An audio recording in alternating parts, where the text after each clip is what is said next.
Within New Zealand, among the indigenous peoples, the Māori, the language of which they speak is now called Te Reo, as a rough translation of the language, as the said language has had tumultuous origins, repression, near extinction from lack of use, as well as non-Maori peoples speaking the language in modern times.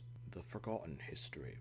Prior to 1840, with the establishment of British colonization, there were multiple languages that the indigenous peoples spoke all across the North and South Island, which is now called New Zealand. Different regions of the North and South Island had native peoples whom had spoken their own dialects, but it's debated if a Maori from the North Island could have necessarily or even easily communicated with someone from the South Island. Though regional varieties existed, most tribes on the North Island could have had some measure of communication with one another, as most tribes on the South Island could have had some measure of communication with each other as well, due to the unparalleled skill of maritime travel among Polynesian peoples.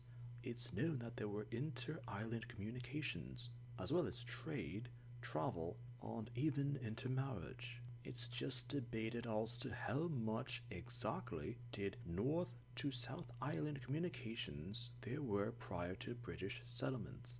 Once settlement of New Zealand had begun, use of the languages were used by necessity by the colonial government, and it was around this time that there became a somewhat quote-unquote standardized version of the Maori language. Throughout the 1800s, religious missionaries, traders, and colonizers spoke the language to communicate with the Maori peoples. In comparison with other British colonies of the late 1800s, there were high examples of tolerance for the indigenous language. Though the Maori peoples somewhat earning the respect of the British colonizers, much of the culture of the native peoples were able to survive at this time. The denied history.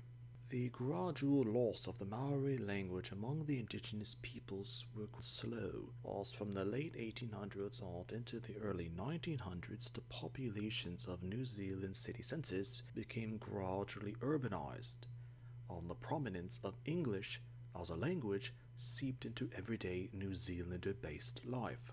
While still spoken in the more distant Maori majority settlements in terms of a highly concentrated settlement, the colonial sentiment soon towards that of a British-focused effort for the English language, as well as culture in terms of official communications on speech nationally. Sentiment of the Maori were that the language should survive, and homegrown efforts were made for rural communities to keep their languages through Maori-based school curriculums.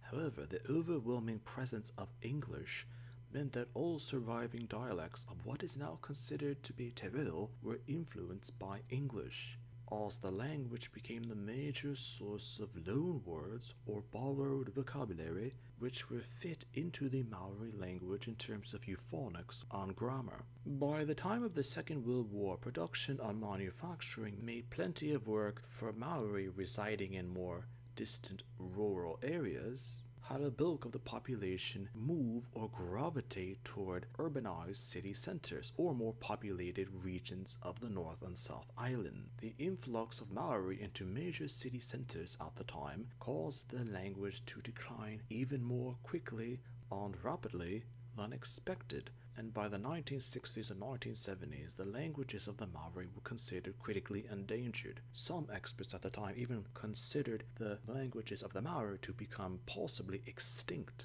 The censored history. After the Second World War, the Maori began to reassess themselves against the dominant British culture, now calling itself a New Zealander-based culture, or even what is now considered the quote-unquote Kiwi culture. It was during the mid to late 1970s that Maori across the country sought to politically reassert themselves as well as reassess themselves, and as a result of these political movements, the first real governmental push for Maori language recognition nationally occurred in 1975. By this time, there had been roughly a generation of Maori who were little versed within Maori languages and even Maori culture, as a majority of the indigenous peoples across the North and South Islands only spoke English and were vastly disconnected from their culture as well as the language or even customs of their ancestors. Due in part to these distances, throughout the 1980s and 1990s, the New Zealand government promoted the language with bilingual signposts, as well as renaming monuments or sites nationally to reflect their original Maori-based names and modern supplemented English translations. While Maori schools were originally for Maori peoples, modern Te Reo schools are open to all New Zealand citizens regardless of their background or ancestry.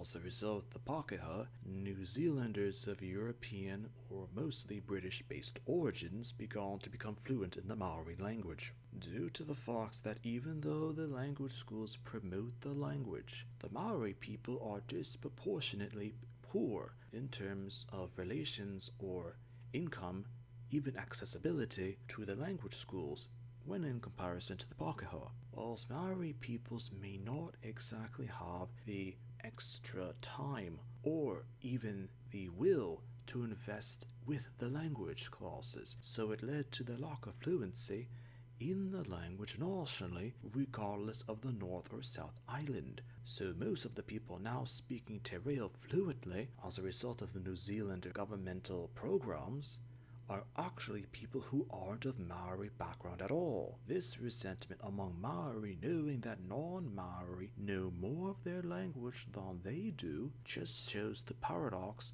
that modern New Zealand has within its relation to its indigenous groups of people in comparison to the majority of British settlers, now called New Zealanders. Also, the whole paradox or dilemma of Te Reo continues.